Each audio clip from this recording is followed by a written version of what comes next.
마태복음 17장 성경 본문을 통해 복음은 영광이다라는 제목으로 하나님의 말씀을 증거하겠습니다. 복음은 예수 그리스도이시죠. 그 예수 그리스도의 복음을 한마디로 말하면 예수 그리스도의 영광입니다. 또 그 영광은 우리의 영광이 될 수 있습니다. 여러분, 영광이라는 단어, glory라고 하는 단어를 떠올리면 어떤 장면이 생각이 나십니까?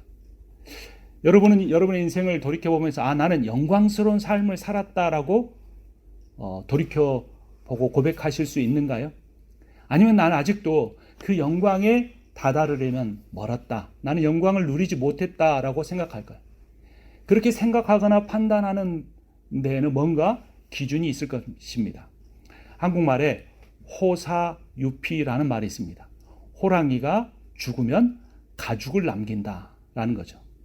그 말에 한 문장이 더 따라옵니다. 사람은 죽어서 이름을 남긴다. 멋있는 말이죠. 호랑이 가죽이 얼마나 좋고 비싼지 모릅니다. 호랑이는 가죽을 남기고 사람은 이 세상에 이름을 남겨야 뭔가 영광스럽다라는 겁니다. 이 말이 맞을까요? 그리스도인 중에도 그런 생각하는 사람이 있습니다. 내가 더 많은 돈을 벌지 못해서, 내가 더 많은 학위를 따지 못해서, 내가 더 많은 사람들에게 알려지지 못해서, 모든 사람이 나를 부러워할 만한 그런 인생을 살지 못해서 난 아직 영광을 얻지 못했다라고 생각할지도 모릅니다. 그런데 이 호사유피라는 말을 가지고 어떤 분은 이렇게 말을 했습니다. 호랑이는 가죽 때문에 죽임을 당하고 사람은 자기 이름 때문에 인생을 망친다라는 겁니다. 가죽이 호랑이를 영광스럽게 하는 것 같기도 하지만 그를 죽음으로 끌고 가고, 사람이 자기의 이름의 명예나 영광을 위해 살아가지만 그것이 인생을 망치기도 합니다. 한국의 대통령이 탄핵되었습니다. 한국 정치 역사에서 두 번째 비극입니다. 너무나 가슴 아픈 일입니다. 그런데 저는 이 사건을 정치적으로 생각하지 않고 신앙적으로 개인의 우리의 삶을 한번 돌이켜 보려고 합니다. 그는 아주 좋은 집안에서 자랐습니다. 돈도 있고 명예도 있고 권력도 있는 집안이었습니다. 한국에서 제일 좋은 인류대를 들어갔습니다. 그리고 4학년 때 사법고시 1차를 합격했습니다. 그런데 사법고시를 완전히 패스하는 데까지 무려 9년이 걸렸습니다.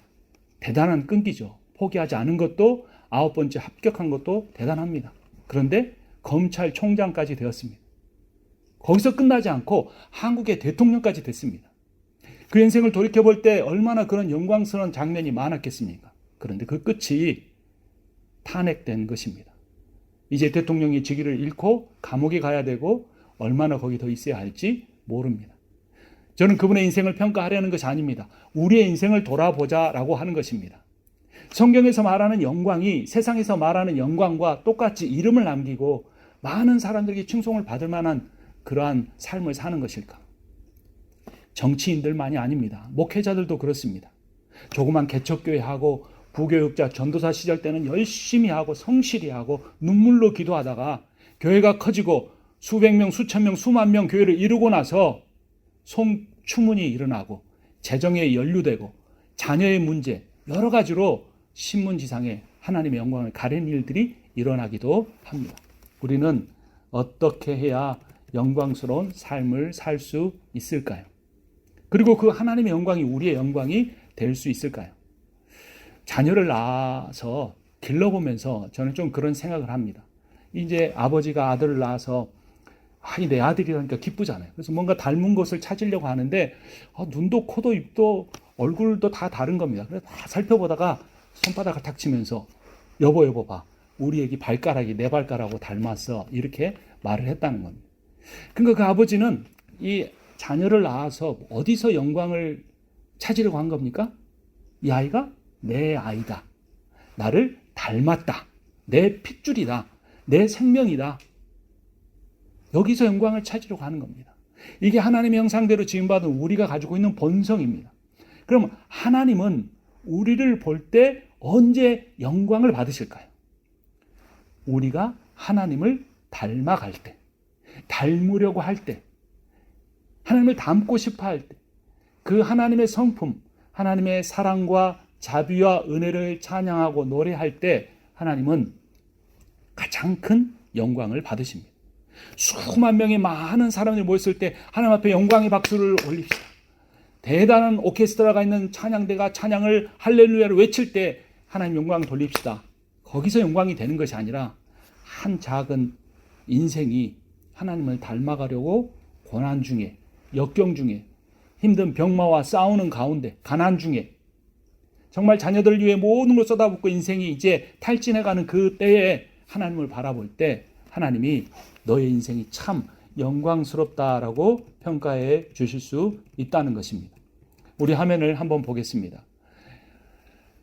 어니스트라고 하는 이 소년의 큰 바위 얼굴이라는 소설을 아실 겁니다.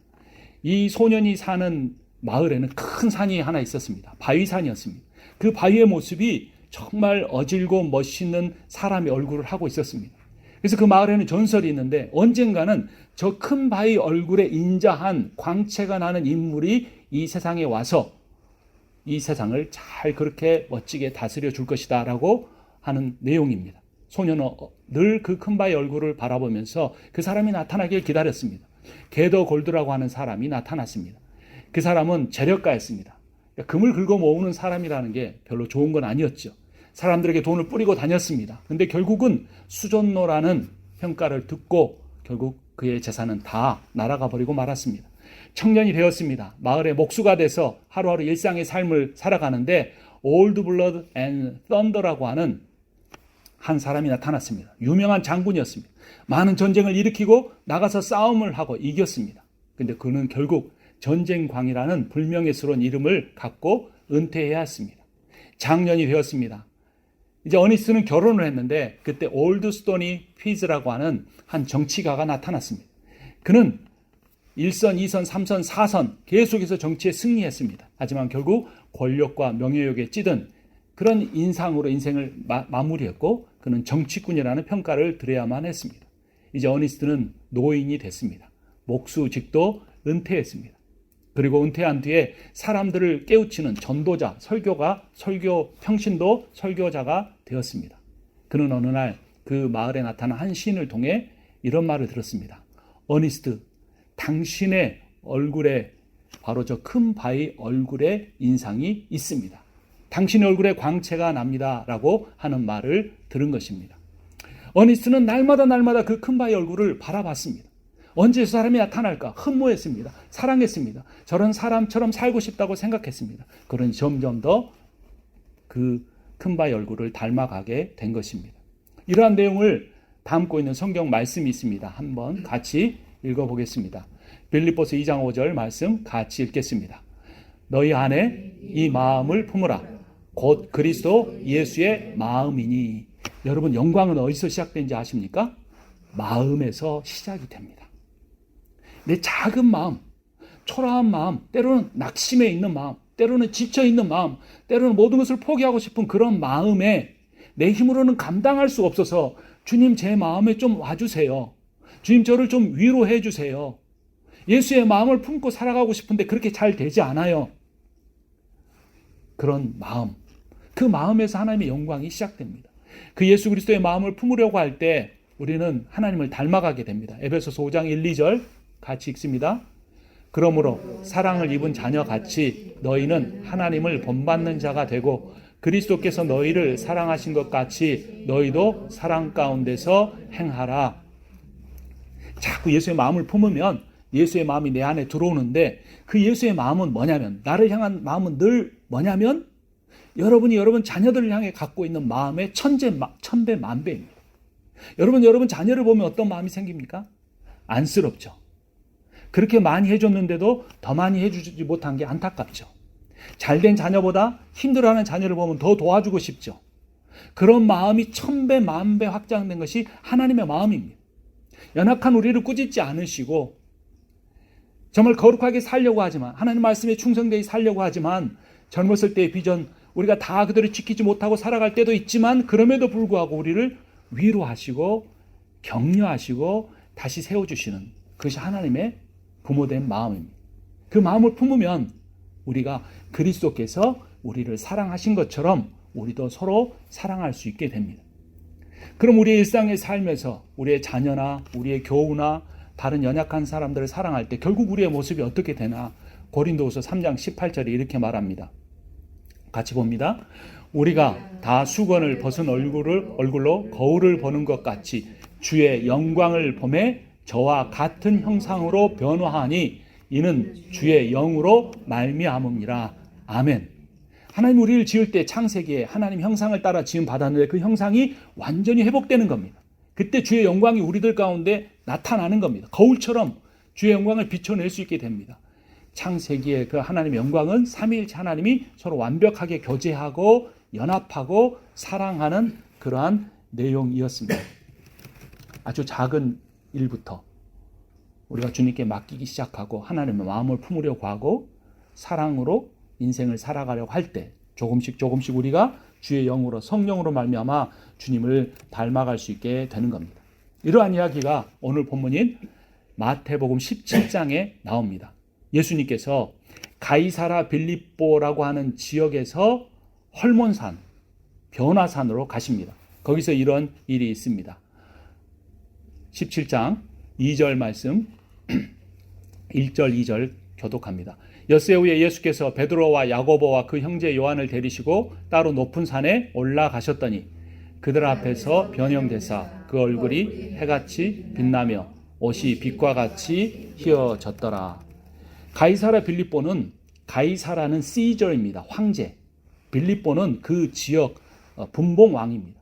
그러니까 빌립이라고 하는 그 분봉 왕이 로마 황제를 기념하여 만든 도시가 가이사라 빌립보인데 그곳에서 베드로가 이런 놀라운 고백을 했습니다. 주는 그리스도시요 살아계신 하나님의 아들입니다.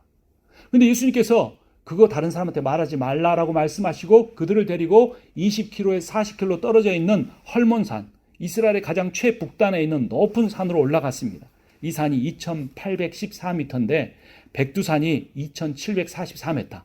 한국에서 제일 높은 백두산보다 더 높은 산이에요.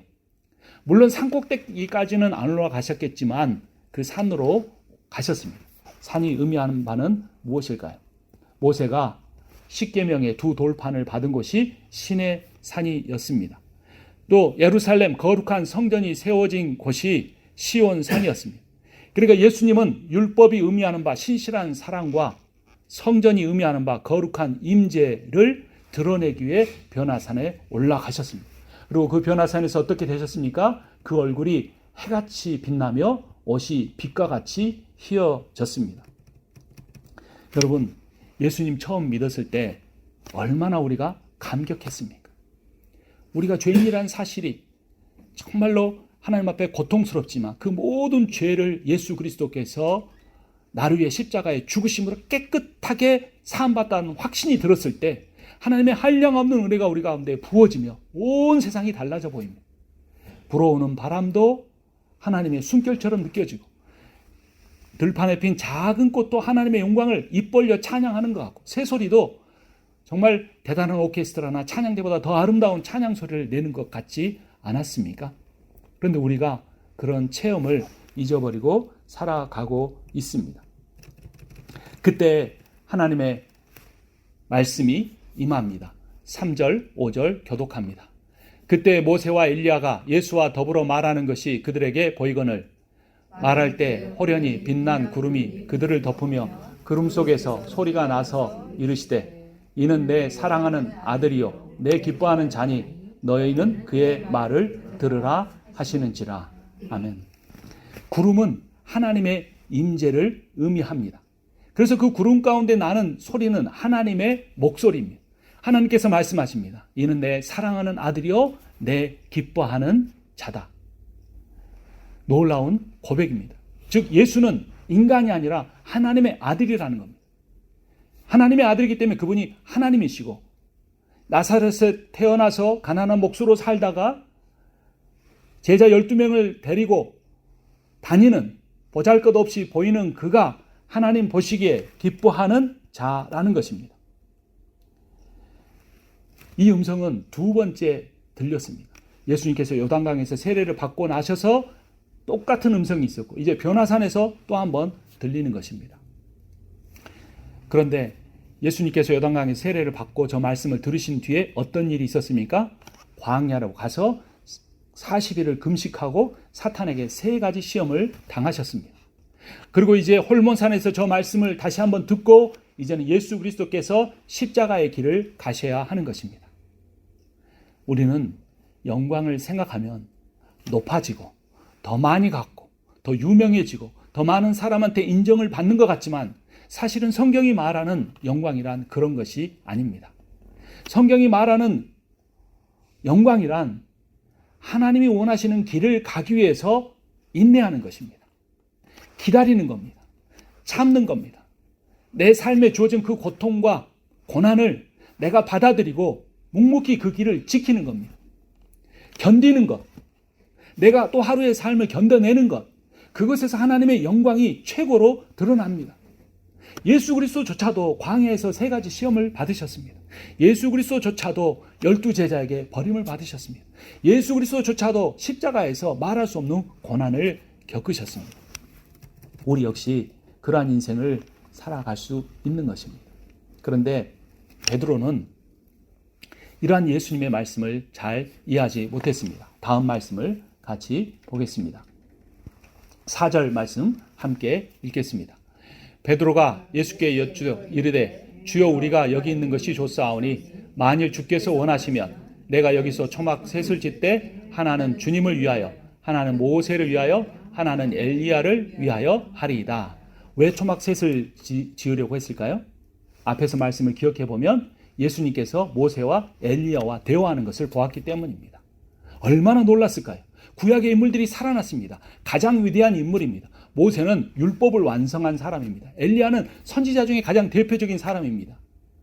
구약 성경을 율법서와 선지서라고 표현을 하는데, 그러니까 예수 그리스도께서 모세와 엘리야와 함께 대화를 나눴다는 말은 예수께서 구약에서 예언한 메시아라는 사실인 겁니다. 베드로는 그동안 확신이 없었습니다. 그런데 이제 체험을 하게 된 겁니다. 예수께서 빛나는 흰옷을 입고 그의 얼굴이 광채가 나고, 모세가 시내산에서 율법을 받아 내려올 때 모세 얼굴에 광채가 나서 수건으로 가려야만 했던 것보다 더 놀라운 광채가 난 이 놀라운 사건, 이분이 진짜 하나님의 아들이구나, 이분이 온 세상의 왕이시구나. 근데 그의 마음에 한 가지 말씀이 생각났습니다. 헐몬산에 오기 직전에 가이사랴 빌립보에서 그가 주는 그리스도시여 살아계신 하나님의 아들이라고 고백했을 때 예수님께서 그러나 내가 사람들에게 고난을 받고 십자가에 죽고 사흘 만에 다시 살아나야 한다는 그 말씀이 생각난 것입니다. 베드로는 다시 한번 예수님의 그 십자가 가는 길을 막고 싶었습니다. 초막셋을 짓고 엘리야에게 집 하나, 모세에게 집 하나, 예수님에게 집 하나 지어놓고 거기서 늘 찬송하고 기도하며 살아가기를 원했습니다. 여러분, 우리가 때로는 인생을 그렇게 살고 싶기도 합니다. 고난이 좀 없었으면 좋겠고, 아픔이 없었으면 좋겠고, 우리 자녀들의 일도 잘 됐으면 좋겠고, 교회도 그냥 일순간에 부흥이 됐으면 좋겠고, 여기가 변화산처럼 날마다 은혜가 넘치고 말씀을 들을 때마다 내 마음이 기쁘고 찬송할 때마다 눈물이 막 쏟아지고 사람들에게 전도하면 다 와서 이 자리를 앉고 그런 놀라운 역사가 일어나면 얼마나 좋겠습니까? 베드로의 원함은 결코 세속적인 것이 아니었습니다. 영적인 것이었습니다. 종교적인 것이었습니다. 그럼에도 불구하고 예수께서는 그렇지 않은 삶을 살아가야 한다라고 말씀을 하십니다. 그 다음 말씀 보겠습니다. 9절 말씀 함께 읽습니다. 그들이 산에서 내려올 때 예수께서 명하여 이르시되 인자가 죽은 자 가운데서 살아나기 전에는 본 것을 아무에게도 이르지 말라 하시니, 그 산에 머물기는커녕 그 광채도 사라져버리고 모세도 떠나가버리고 엘리야도 떠나가버리고 그 산을 터벅터벅 내려가는데 그 상심한 베드로를 향하여 예수님께서 말씀하시는 겁니다. 또 죽음 이야기를 하십니다. 또 십자가 이야기를 하십니다.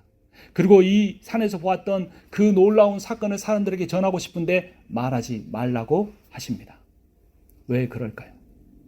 여러분, 인생의 영광은 십자가에 있습니다. 복음은 십자가의 영광입니다.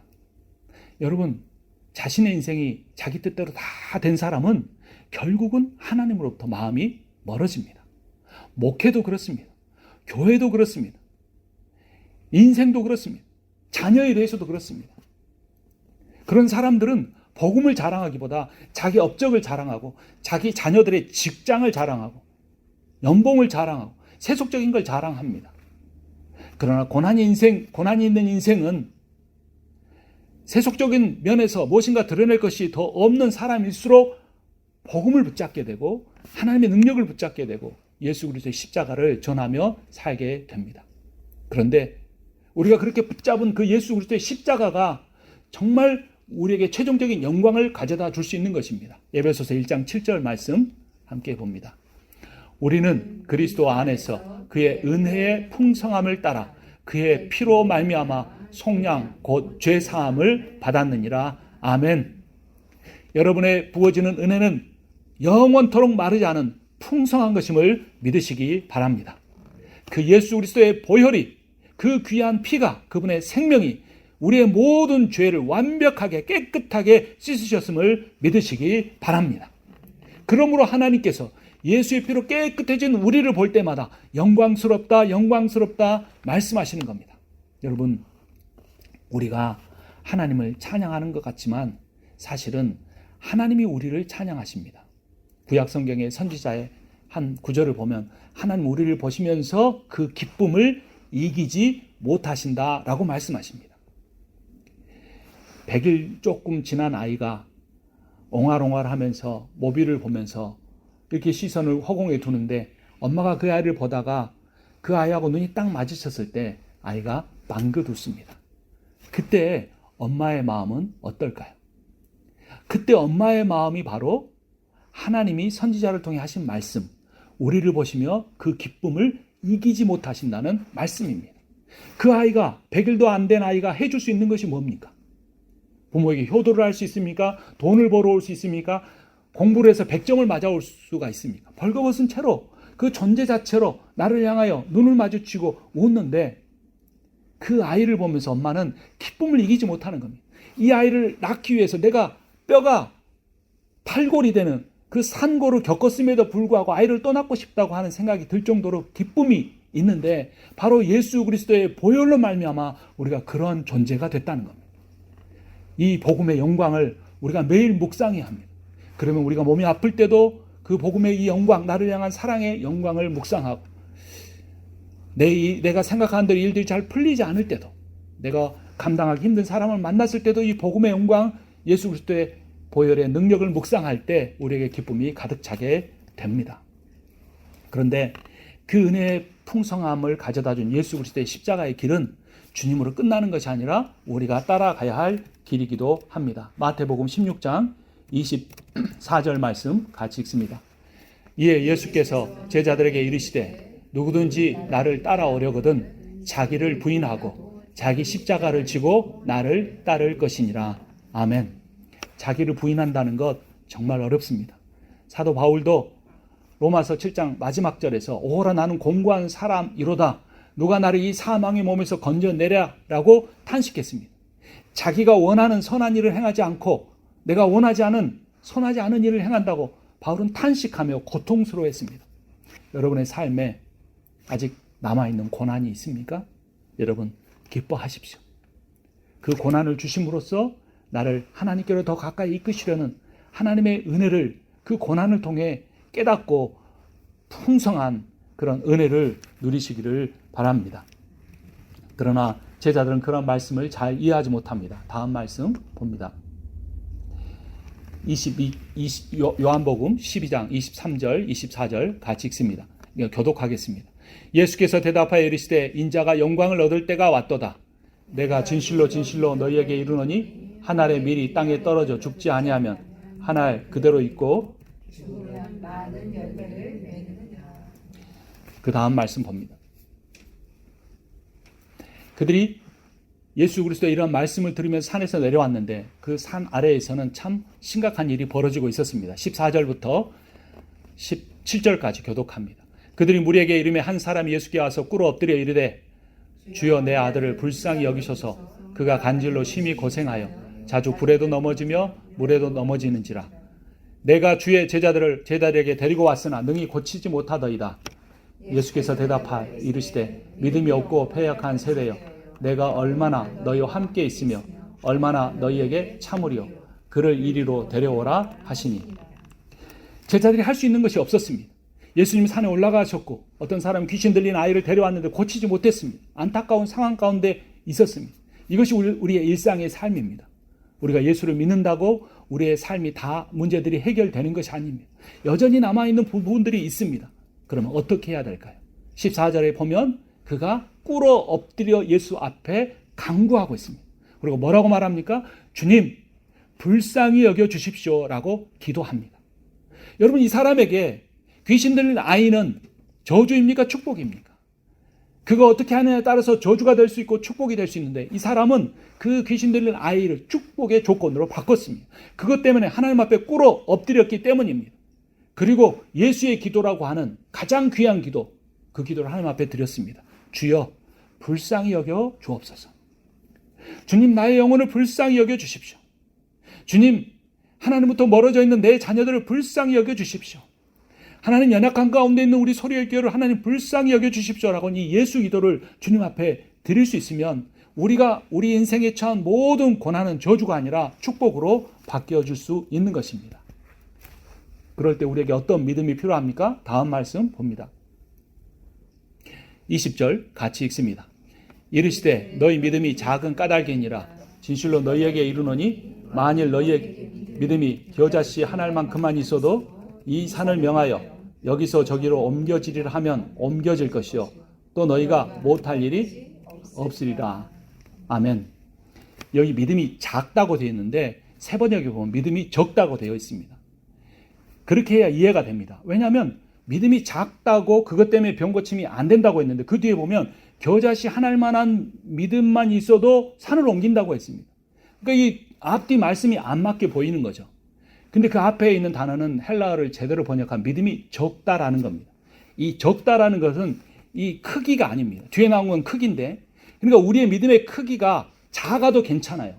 근데 문제는 뭐냐면 믿음이 적다는 거는 그 믿음에 대해서 내가 완전히 신뢰하지 못한다는 겁니다. 그러니까 우리가 인생을 살아가면서 큰 비전, 대단한 비전을 가질 것이 아니라 아주 작은 비전을 가져도 되는데 그 작은 비전에 대해서 내가 완전히 주님 앞에 맡겨버리는 것. 이것이 겨자씨만한 믿음인 겁니다. 근데 어떤 사람은 대단해 보이는 비전을 갖고 있는데 그 비전에 하나님께 완전히 맡겨버리지 못하고 인간의 생각과 계산과 여러 가지 것들이 거기에 담겨져 있을 때 제자들처럼 귀신을 내어쫓지 못한 것입니다. 겨자씨만한 작은 신뢰만, 작은 것에 대한 것이라도 온전하게 하나님을 신뢰하고 그만 앞에 맡겨드리면 하나님이 반드시 그 기도의 제목을 이루어 주실 것입니다. 마지막 사건이 하나 나옵니다. 다음 말씀 봅니다. 이제 장소를 옮겨가는데 어떤 사람이 너희 선생은 이 성전세를 내느냐 안 내느냐라고 물었습니다. 그러니까 베드로가 화가 나서 우리 선생도 세금 낸다 미리 말해버리고 왔습니다. 예수님께 그 사실을 말하지도 않았는데 예수님은 이것을 다 알고 계셨습니다. 그리고 물으십니다. 25절부터 교독합니다. 이르되 내신다 하고 집에 들어가니 예수께서 먼저 이르시되 시몬아 내 생각은 어떠하냐? 세상 임금들이 누구에게 관세와 국세를 받느냐? 자기 아들에게냐 타인에게냐? 베드로가 이르되 타인에게니이다. 예수께서 이르시되 그렇다면 아들들은 세를 면하리라. 그러나 우리가 그들이 실족하지 않게 하기 위하여 내가 바다에 가서 낚시를 던져 먼저 오르는 고기를 가져 입을 열면 돈 한 세개를 얻을 것이니 가져다가 나와 너를 위하여 주라 하시니라. 아멘. 세금 성전세를 내느냐 안 내느냐 안 내도 되는 겁니다. 왜냐하면 그 성전의 주인이 하나님이시고 제자들과 예수님은 하나님의 아들이기 때문에 그렇습니다. 아들은 세금을 내지 않아도 됩니다. 근데 예수님은 세금을 내십니다. 왜냐하면 종교 지도자들이 실족할까 봐 그런 것입니다. 근데 그 세금 내는 방법이 희한합니다. 바다에 가서 고기 한 마리 잡아와라. 그 안에 세겔이 들어있을 것입니다. 여기는 두 가지 행위가 있습니다. 하나는 사람이 행동하는 겁니다. 그 일을 한 베드로는 어부였습니다. 사람의 노력이 들어가고 그런데 그 안에 한 세겔이 들어있는 것은 예수님이 행하신 초자연적 기적입니다. 여러분, 우리의 삶에서 겨자씨만한 믿음으로 하나님의 놀라운 기적을 경험하기를 원하십니까? 반드시 하나님이 초자연적인 방법으로 역사하십니다. 근데 중요한 건 뭐냐면 그냥 그 세계를 하늘에서 떨어뜨릴 수도 있는데 굳이 물고기 뱃속에 넣어놓으셨다는 겁니다. 그리고 그 물고기를 잡아다가 열 때 하나님이 거기서 세계를 발견하게 하신 것입니다. 혹시 우리의 삶에 하나님이 오래전부터 순종하라고 한 아주 작은 일이 있습니까? 어부에게 물고기 한 마리 잡아오는 어려운 일이 아니었습니다. 하지만 그 상황에서 말씀에 순종하는 것도 쉽지 않을 수 있었습니다. 작은 일에 순종할 때 하나님이 놀라운 역사를 우리의 인생에 반드시 베풀어 주실 것입니다. 이제 말씀을 정리하려고 합니다. 다음 화면을 봅니다. 마지막 더 넘겨보시죠. 변화산에서 예수 그리스도의 영광이 나타났습니다. 여러분, 하나님의 영광은 때로는 아침에 떠오르는 해를 보면서도 느낄 수 있습니다. 바람에 흔들리는 나무를 보면서, 요즘 봄에 피어나는 꽃봉오리를 보면서, 비 오는 날의 고요함을 보면서 하나님의 창조의 아름다움을 느낄 수 있습니다. 모든 것에서 하나님의 영광을 발견해 보려고 애써 보십시오. 시편 19편 1절 같이 읽습니다. 하늘이 하나님의 영광을 선포하고 궁창이 그의 손으로 하신 일을 나타내는도다. 아멘. 다음 봅니다. 두 번째, 하나님의 영광을 볼 수 있는 것은 사람과의 관계 속에서입니다. 귀신을 내어쫓지 못하고 있는 제자들, 예수님이 책망만 하지 아니하시고 결국은 귀신을 내어쫓아 주십니다. 가족이나 친구와의 사랑, 용서, 그리고 서로를 돕는 그 순간들, 거기서 하나님의 사랑과 은혜가 반영되고 하나님의 영광이 나타냅니다. 여러분이 하고 있는 아주 작아 보이는 섬김, 그것을 통해 하나님 반드시 영광을 나타내실 것입니다. 요한일서 4장 12절 같이 읽습니다. 누구든지 하나님을 본 사람이 없으되 만일 우리가 서로 사랑하면 하나님이 우리 안에 거하시고 그의 사랑이 우리 안에 온전히 이루어지느니라. 또 하나님의 영광이 어디서 발견이 될까요? 일상의 작은 일에 감사할 때 하나님의 영광이 나타내집니다. 하루를 무사히 보낸 것에 대해서 진정한 감사를 드릴 때, 함께 식사할 때마다 우리가 기도하고 있지만 진정한 감사를 드릴 때, 내가 오늘 하루 숨을 편안히 쉴 수 있다는 단순한 사실에도 하나님의 영광이 담겨 있습니다. 그래서 예수님께서 굳이 그 반세겔의 세금을 고기 잡는 일을 통해서 하게 하신 것입니다. 이번 한 주간을 한번 이렇게 살아보지 않으시겠습니까? 데살로니가전서 5장 18절 말씀 함께 읽겠습니다. 범사에 감사하라. 이것이 그리스도 예수 안에서 너희를 향하신 하나님의 뜻이니라. 아멘. 이번 한 주간을 살아가면서 복음의 영광을 경험하여 사시기를 바랍니다. 자연 환경을 바라보면서 다른 사람과의 관계 속에서 또 일상의 작은 모든 일에 감사를 드리고 예수 그리스도의 마음을 품으려고 할 때 하나님의 놀라운 영광이 여러분의 마음 가운데 가득 채워져서 여러분의 몸이 소생케 되고 여러분의 영혼이 하나님의 기쁨으로 가득 차게 될 것입니다. 그러한 상태가 계속되지 않을 수도 있습니다. 다시 침체될 수도 있습니다. 그때마다 그 아버지의 기도를 기억해 보십시오. 주여 불쌍히 여겨주십시오. 주님 저를 불쌍히 여겨주시고, 주님 저희 자녀를 불쌍히 여겨주시고, 저희 교회를 불쌍히 여겨주시옵소서라고 기도할 때 다시 한번 하나님의 영광이 여러분의 마음에, 여러분의 가정에, 삶터에 가득하게 될 것입니다. 우리 함께 찬양하겠습니다.